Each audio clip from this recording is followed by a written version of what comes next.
let's dive right in with a couple of journalists who have been waist deep, neck deep, I'm not sure, covering these issues for some time and in depth. From the St. Louis Beacon, we have Dale Singer with us, and from the Missouri Times, Colin Reichman. I mentioned headlines, both of you have written them, and transfers has been one of the words you've seen in a lot of headlines. We're about 6 weeks into school. Where do we stand on the transfer situation? Well, we know that about 2,200 students have left Normandy and Riverview Gardens because they're unaccredited and have transferred to districts that are accredited in the neighboring counties, anywhere from Francis Howell down to Melville and a lot of districts in between. We know that those students who leave take with them a lot of the money from their home districts because the home districts have to pay tuition and in some cases transportation costs. And we know that the districts that are sending the students, Riverview Gardens and Normandy, are doing their best to try to get accreditation back. And just in case anyone is not familiar with the story, this is a Supreme Court ruling that upheld a student's right from a unaccredited school district to transfer to any neighboring school district. Right. The law is 20 years old and it had been challenged in the courts. I guess the case lasted 4 or 5 years. It went up to the Supreme Court, back down to St. Louis County, back up to the Supreme Court, and in June the court ruled unanimously that the law is constitutional and the transfer should go ahead. And Colin, this is costing money for the districts that have to send the students and for the students and for the schools that are receiving them, even though they're getting money from those other districts. Yeah, the law essentially says that if you're an unaccredited district and a student wants to transfer out of your district, you're required to pay the tuition and the cost of transporting them for some of the cases of the schools, not for all schools, but for the schools they designate. And Normandy has already come out, they came out last week and essentially said that if they don't get about almost $7 million to $6.8 million in the supplemental budget in January, that they believe they'll go bankrupt at about mid-March, in the middle of the year, which is kind of an unprecedented situation. And a lot of that is related to the fact that, as you said, that they're sending a lot of funds to these other schools to pay for these kids, and they still have to educate a large portion of their own student population. And oftentimes, if not all of the time, because of the transportation cost, the price of transferring a student out is more than they would be spending on a student had they stayed home. It's not only transportation. They're sending them to a lot of districts like Clayton. Clayton, I think, is $19,000, whereas Normandy is a lot less than that. So that's the price that the differential of the price that they have to pay. Normandy would have, I think that they came out with a number yesterday, about 4,000 students that they are fiscally responsible for, but only 3,000 of those are in Normandy schools. The other 1,000 have gone somewhere else. And in the column, that $6.8 million you're talking about, that is the Department of Elementary and Secondary Education asking in their budget for money to help Normandy, correct? The way it works is they have to officially request Governor Nixon to add that to a supplemental budget request that he makes every year in January to the legislature, and then the legislature has to approve it. The difficulty being, I spoke with the budget chairman in the House, and he very much told me in no uncertain terms that he was not immediately inclined to give the money, and that essentially he looked at it as possibly throwing good money after bad, and that he was not necessarily inclined unless he's really sold that this money is going to be put to good use.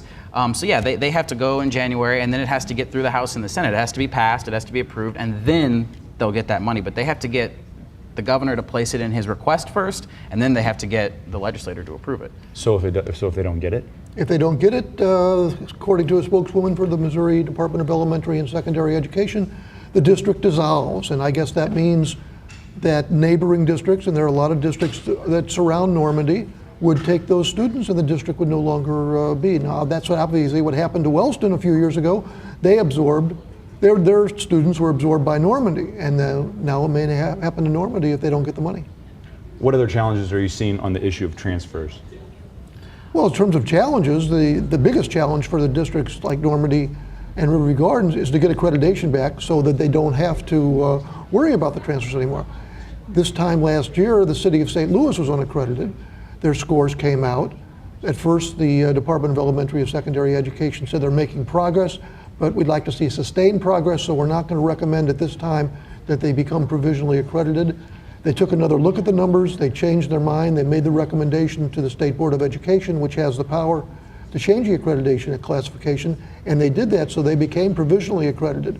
If they had not gotten that change, when the Supreme Court made their ruling in June, that would have meant that maybe up to 15,000 students would have left the city and gone to surrounding districts, because you don't have to be enrolled in the city district, you just have to live in the city. So say a student who was living in the Central West End or in South St. Louis and going to a private school could then turn around and say, I don't want to pay this tuition to the private school anymore. I want to go to Clayton. I want to go to Ladue. And the city schools would have had to pay hundreds of millions of dollars in tuition and transportation costs. And some of these other districts, like Clayton, the estimate when it came out in the trial last year, the estimate was that more students would transfer from the city to Clayton than Clayton has resident students.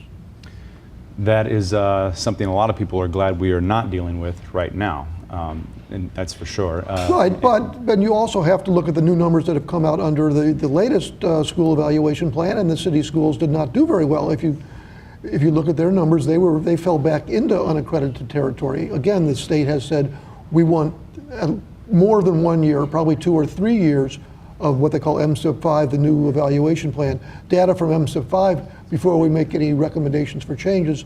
So it looks like nothing will happen to the city schools for a while, but they have to worry about the possibility. Let me ask you about a completely different topic, something called Common Core. This is something we're hearing more about when you listen to the radio and when you're reading the papers. Is it coming to Missouri? What is it all about? It is coming to Missouri. Missouri is one of 44, 45 states that have agreed to adopt Common Core. A couple of years ago, the National Governors Association and something called the Council of Chief School State Officers got together and agreed to write a set of standards so that essentially an 8th grader in Missouri is being graded against the same standard as an 8th grader in California. That way, if you graduate 8th grade, no matter where you are in the country, the idea is you are being taught by the same standard. A higher standard? Was the goal to raise the bar? Yeah, I mean, ultimately the idea was, it's called College and Career Readiness Standards, and all the states were forced to adopt them if they wanted to get a waiver for No Child Left Behind, and it's kind of the wave of things that people have been talking about for education is getting college and career readiness. They are higher standards. They're being brought to Missouri and they have to be implemented by 2015 in order for us to be in compliance with the agreement that we signed with the NGA and the organizations that are drawing it up. Some school districts have already begun using Common Core in their curriculum. Some have done it partially, some are doing it fully, some have not done it at all. But right now the contention seems to be for some folks that within the next year or two, DESE is going to have to come and ask for some money to implement some of these things, particularly new assessments that are associated. If you're going to hold people to a new standard, you got to test them differently. So we have to do new tests for our students. And they're probably going to have to ask for some money for the state to get the ball rolling on that. And that's when I think there'll probably be some contention because there are some lawmakers who are not crazy about Common Core and there are some parents who aren't crazy about Okay, we don't have much time in this segment, but quickly, why aren't they? Because I heard you say it was started with the Governors Association, but you're talking about comparing state to state. Is this a federal mandate? It's not a federal mandate as such, but it's, I think a lot of people either misunderstand or look at certain aspects of it and they think that they're losing local control. They think that people are going to tell their teachers what to teach, how to teach, and the State Department of Education has made a very strong effort trying to dispel that notion, trying to say, look, we're just saying here are the standards, here's what students should know.